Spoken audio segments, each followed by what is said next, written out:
பசுமை சூழ் உலகின் வாசமிகு பக்கங்களை பார்வையிட வந்திருப்போரை அன்புடன் வரவேற்கிறேன்.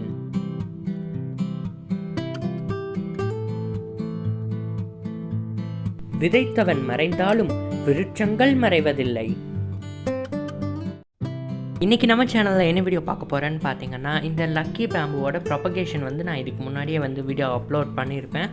அப்படி ப்ரொபகேஷன் பண்ணதுக்கப்புறமா நம்ம ஏதோ ஒரு ரீசன்னால் பார்த்தீங்கன்னா இந்த பிளான்ட்டில் ஃபங்கஸ் அட்டாக் வந்துடுச்சு. ஸோ அந்த ஃபங்கஸ் அட்டாக்கை எப்படி ஈஸியாக க்யூர் பண்ணுறது அப்படிங்கிறத பற்றி நம்ம வீடியோ பார்க்க போகிறோம். அதுக்கு முன்னாடி நம்ம லக்கி பேம்பு பிளான்ட் எல்லாத்தையும் ஒன்றா தனித்தனியாக இது மாதிரி பிரித்து எடுத்து வச்சுக்கணும். ஒரு கட்டாக ஒரு பஞ்சாக கொடுப்பாங்க. 2 லேயர் 3 லேயர்னு அந்த லேயருக்கு ஏற்ற மாதிரி காசுகளில் கிடைக்கும். நான் இந்த லக்கி பேம்பு பிளான்ட் ஆன்லைனில் வாங்கினேன். அதோட லிங்க் வேணாலும் பார்த்தீங்கன்னா நான் உங்களுக்கு டிஸ்கிரிப்ஷன் பாக்ஸில் தரேன். வேணும்னா நீங்கள் போயிட்டு செக் பண்ணி பாருங்கள். ஸோ இது மாதிரி அந்த லக்கி பேம்பு எல்லாம் தனியாக பிரித்து வச்சுட்டு நல்லா வாஷ் பண்ணி டேப் வாட்டரில் நல்லா வாஷ் பண்ணி தனியாக எடுத்து வச்சுருக்கேன். அதில் இருந்த ரப்பர் பேண்ட், சென்டரில் இருந்த அந்த பிவிசி பைப்பு, அந்த சுற்றி கட்டியிருந்த அந்த ஸ்ட்ரிங் ரோப், அது எல்லாத்தையுமே பார்த்திங்கன்னா தனியாக எடுத்து வச்சுட்டேன்.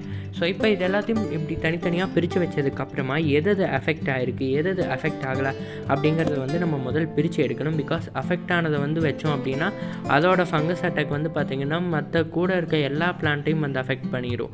அதனால் பார்த்திங்கன்னா முதல் அஃபெக்ட் ஆனது தனியாக, அஃபெக்ட் ஆகாதது தனியாக பிரித்து எடுக்கணும். இப்போ பார்த்திங்கன்னா இது ஒன்று அஃபெக்ட் ஆகிருக்கு. பார்த்திங்கன்னா ஃபுல்லாகவே எல்லோ கலரில் மாதிரி அழுகி போன ஸ்டேஜுக்கு போயிடுச்சு. அதோட வேர்களும் பெரிய அளவில் இல்லை, எல்லாமே வாடிடுச்சு. கீழேயும் பார்த்திங்கன்னா கருகிருச்சு. அந்த வேர் பகுதி கீழே இருக்க பகுதி எல்லாமே கருகிருச்சு. இப்போ இது மாதிரி இதே மாதிரி எல்லோயிஷான இன்னொரு 2 சாப்ளிங்கை நான் பார்த்திங்கன்னா தனியாக எடுத்திருக்கேன். இதுவும் பார்த்திங்கன்னா இது ஓரளவு தான் இருக்குது. இதுக்கு முன்னாடி இதுக்கிட்ட இருந்தது பார்த்திங்கன்னா இனிமேல் இது பார்த்திங்கன்னா ரொம்பவே நல்லா சேஞ்சஸ் இதில் தெரியுது. ரொம்ப டார்க் எல்லோயிஷாக இருக்குது. பார்த்திங்கன்னா உங்களுக்கே தெரியும், இந்த நீல வாக்கில் ஃபுல்லாக டார்க் எல்லோயிஷாக இருக்குது. அதனால் இது மூணையும் தனியாக வச்சுட்டு இது மூணையும் ஒட்டுக்காக வச்சிடக்கூடாது. இது மூணையும் ஒன்றொன்றையும் ஒரு கண்டெய்னரில் வச்சுட்டு இது எல்லாத்தையும் ஒரே கண்டெய்னரில் வைக்கணும். சரி, இதில் ஃபங்கஸ் அட்டாக் ஆகாமல் இருக்கிறதுக்கு என்ன பண்ணணும் அப்படின்னு பார்த்திங்கன்னா, நம்மக்கிட்ட இருக்க ஒரு வைரம், அந்த வைரம் என்னன்னு பார்த்திங்கன்னா நத்திங் பட் ஆலோவேரா ஜெல் அப்படி, அதாவது கத்தாழை. இந்த சோத்து கத்தாழை இருக்குது இல்லைங்களா, இந்த ஜெல் நம்மளுக்கு வேணும். எல்லார் வீட்லேயுமே சோத்து கத்தாழை இருக்கும். அப்படி இல்லைனாலும் பக்கத்து வீடுகளில் எங்காவது இருந்து எடுத்துக்கோங்க. ஒரு சின்ன பீஸ் போதும். இந்த பீஸ் என்ன பண்ணணும்னு பார்த்தீங்கன்னா, இது ஆன்டி ஃபங்கல், அதனால இது ஃபங்கஸ் அட்டாக் வராமல் இருக்கிறத தடுக்கும். அதனால இந்த லக்கி பாம்பு எல்லாத்தையும் பார்த்தீங்கன்னா ஒன்றா சேர்த்து கட்டிட்டு அதை ஒரு கண்டெய்னரில் வைப்பீங்க இல்லையா, அந்த கண்டெய்னரில் இந்த ஆலோவேராவை போட்டுட்டிங்க அப்படின்னா உங்களுக்கு எந்த விதமான ஃபங்கஸ் அட்டாக்கும் வராது. அதே மாதிரி இந்த ஆலோவேரா பீஸ் பார்த்திங்கன்னா 4லிருந்து 5 நாளில் தண்ணியோட தனியாக கரைஞ்சி போயிடும். ஸோ 4லிருந்து 5 நாளைக்கு ஒரு முறை, எப்போவும் நம்ம 5 நாளைக்கு ஒரு முறை தண்ணீர் மாற்றுவோம் இல்லைங்களா. அதனால் அப்படி தண்ணி மாற்றும் போது ஒவ்வொரு தடவையும் புதுசாக ஆலோவேரா போட்டுக்கணும். நீங்கள் கடையில் வாங்கின அந்த ஆலோவேரா ஜெல், அதெல்லாம் பியூட்டி ப்ராடக்ட்ஸ் இருக்குது இல்லைங்களா, அதெல்லாம் யூஸ் பண்ணக்கூடாது. ஃப்ரெஷ்ஷான ஆலோவேரா ஜெல் செடியிலேருந்து எடுக்கிறது தான் யூஸ் பண்ணும். இப்போ எல்லா பிளான்ட்டையும் ஒன்று சேர்த்து அவங்க கொடுக்குற அந்த பஞ்ச் மாதிரியே நல்லா பஞ்சாக நான் கட்டிக்க போகிறேன். இதெல்லாத்தையும் பஞ்சாக கட்டினதுக்கப்புறமா அந்த கண்டெய்னரில் வச்சு ஆலோவேரா ஜெல் போட்டு தண்ணி ஊற்றிடலாம். இதுக்கு முன்னாடியே பார்த்தீங்கன்னா நான் இந்த பிளான்ட்டை ப்ரொபகேட் பண்ண வீடியோவில் நான் உங்களுக்கு சொல்லியிருப்பேன். இது மாதிரி ஃபங்கஸ் அட்டாக் வந்ததுன்னா கொஞ்சம் மஞ்சள், அதுக்கப்புறமா சினமன், அதாவது பட்டை கொஞ்சம் போடலாம் அப்படின்னு.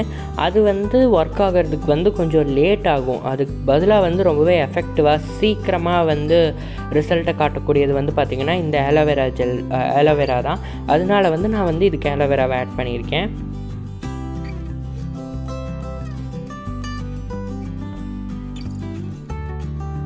இப்போ இது அதே மாதிரி ஃபுல்லாக பஞ்சாக போட்டாச்சு.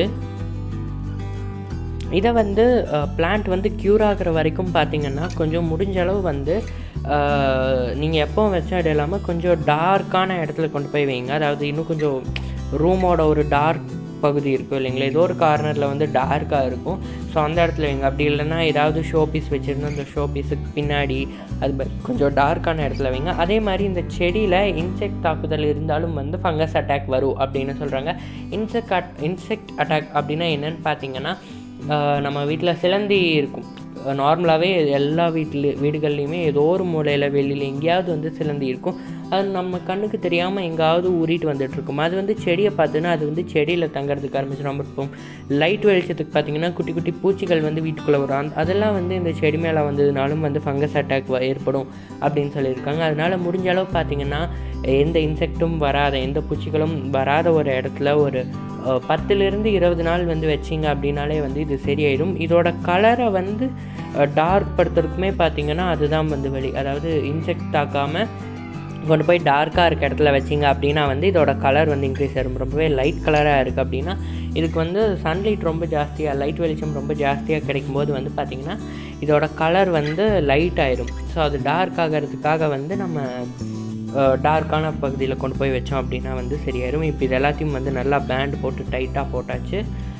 அவங்க பண்ண அளவுக்கு இல்லைனாலும் ஓரளவுக்கு எனக்கு தெரிஞ்ச மாதிரி லேயராக வைக்க ட்ரை பண்ணேன். ஸோ ஓரளவுக்கு வச்சுருக்கேன்னு நம்புகிறேன். இப்போ வந்து இதை ஆஸ் யூஷுவல் நம்ம இந்த நார்மல் கண்டெய்னரில் வச்சுட்டு அதில் ஆலோவேரா ஜெல் போட்டுற வேண்டியது தான். நம்மளுக்கு வந்து தண்ணி லெவல் வந்து எப்போ குறையும் எப்போ குறையாது அப்படின்னு பார்க்குறதுக்கு டிரான்ஸ்பரண்ட் கிளாஸ் யூஸ் பண்ணிங்கன்னா, அதாவது ஃபிஷ் பவுல் மாதிரி யூஸ் பண்ணிங்கன்னா உங்களுக்கு தெரியும். இதுவே நான் யூஸ் பண்ணுற மாதிரி பிளாஸ்டிக் கண்டெய்னர் யூஸ் பண்ணிங்கன்னா உங்களுக்கு தெரியாது தண்ணி எப்போ குறையும் எப்போ குறையும். ஒரு நாள் வெயில் ஜாஸ்தியாக இருந்ததுன்னா அதில் நீராவியாக போயிடும். இந்த பிளான்ட்டே நிறையா தண்ணீரை குடிச்சிடும். அதனால் வந்து எல்லா செடிகளையும் வந்து ஒரே லெவலாக இருக்க மாதிரி பார்த்துக்கோங்க, ஒரே அளவில் இருக்க மாதிரி பார்த்துக்கோங்க. அப்போ தான் எல்லாத்துக்குமே ஈக்குவலாக வந்து அந்த தண்ணியானது கிடைக்கும். இது தண்ணியில் தான் உயிர் வாழ்கிறதுனால வந்து இது தண்ணி எப்போவுமே இருந்துகிட்டே இருக்கணும். நம்ம நார்மல் செடிக்கு எப்படி மண் இருந்துகிட்டே இருக்கணுமோ அதே மாதிரி இதுக்கு செடி இருந்துகிட்டே இருக்கணும்.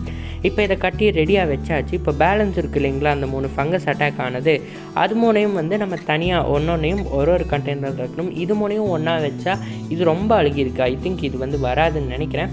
இது ரெண்டையுமே வந்து நான் தனித்தனியாக வைக்க போகிறேன். ஏன்னா ஒன்றா வச்சா இன்னொன்றில் இருக்கிறது இன்னொன்றுக்கு வந்து ஸ்ப்ரெட் ஆயிடும். அதனால் ரெண்டையும் பார்த்திங்கன்னா வேற ஒரு சின்ன கப்போ ஏதோ ஒரு குட்டி பவுலோ ஏதோ ஒன்றில் வந்து ரெண்டையும் தனித்தனியாக வந்து வச்சிட போகிறேன். இப்போது இதை வந்து வைக்கிறதுக்காக வந்து பார்த்திங்கன்னா கண்டெய்னர் எடுத்துட்டேன். பிளாஸ்டிக் கண்டெய்னர் ரெகுலராக இதை வைக்கிறது. இந்த கண்டெய்னரில் வந்து நம்ம ஃபர்ஸ்ட் நான் சொன்ன மாதிரியே வந்து இந்த பிளான்ட்டை வைக்கிறதுக்கு முன்னாடி aloe vera gel must. Aloe vera gel போடுறதுக்கு ஏதாவது அளவு இருக்கா அப்படின்னு கேட்டிங்கன்னா எந்த விதமான அளவு இல்லை. நீங்கள் எவ்வளோ இருக்கோ அவ்வளோ போடலாம். இது போடுற அளவுக்கு வந்து ரொம்ப ரொம்ப நல்லது. ஆனால் அளவுக்கு மிஞ்சினால் அமிர்தமும் நஞ்சு, அதை மைண்டில் வச்சுட்டு போடுங்க. நிறையா இருக்குதுன்னு சொல்லிவிட்டு அந்த ஃபுல்லாக ஒரு இதை ஒரு ஸ்டிக்கோட ஜெல் ஃபுல்லாக போட்டுறாதீங்க. சும்மா கொஞ்சமாக ஒரு 2 பீஸ் ஆர் 3 பீஸ் போட்டிங்க அப்படின்னாலே வந்து அது குறைஞ்சது 5 நாள் வந்து இருக்கும். ஆலோவேரா ஜெல் அந்த வேர்களில் படுற மாதிரி போட்டுட்டு பிளான்ட்டை வச்சுட்டு உள்ளே வந்து நம்ம தண்ணி ஊற்றி வச்சிட வேண்டியது தான். வேறு எந்த ப்ராசஸுமே வந்து பண்ணணும் அப்படிங்கிற அவசியம் இல்லை. நான் முன்னாடியே சொன்ன மாதிரி இந்த சைடில் வச்சுருக்க ரெண்டையும் தனித்தனியாக வந்து வேறு பாட்டில் அப்படி இல்லைனா வேறு கண்டெய்னரில் வந்து நான் இதை வச்சுக்க போகிறேன். நான் வந்து இந்த இது எதுவுமே வந்து டைப் பண்ணல, இந்த ரிப்பன் வந்து டைப் பண்ணல. ஏன்னா வந்து ஆல்ரெடி வந்து இது ஃபங்கஸ் அஃபெக்ட் ஆகிருக்கு. ஸோ இதை கட்டும்போது இது ரொம்ப டைட்டாக இருந்ததுன்னா வந்து ரொம்ப ப்ரெஷர் பண்ணக்கூடாது, பிளான்ட்டை ஃப்ரீயாக இருக்கட்டும் இந்த டிசீஸ் சரியாகிற வரைக்கும் அப்படிங்கிறதுனால அது எதுவுமே கட்டாமல் வந்து அப்படியே வச்சுருக்கேன். நீங்களும் வந்து உங்கள் ஃபங்கஸ் அட்டாக்கான பிளான்ட்க்கு இதை ட்ரை பண்ணி பார்த்துட்டு உங்கள் பிளான்ட் அந்த நோயிலிருந்து குணமடைந்ததா அப்படின்னு கீழே கமெண்ட்டில் சொல்லுங்கள். பசுமை காப்போம், பயனுற வாழ்வோம். நன்றி, வணக்கம்.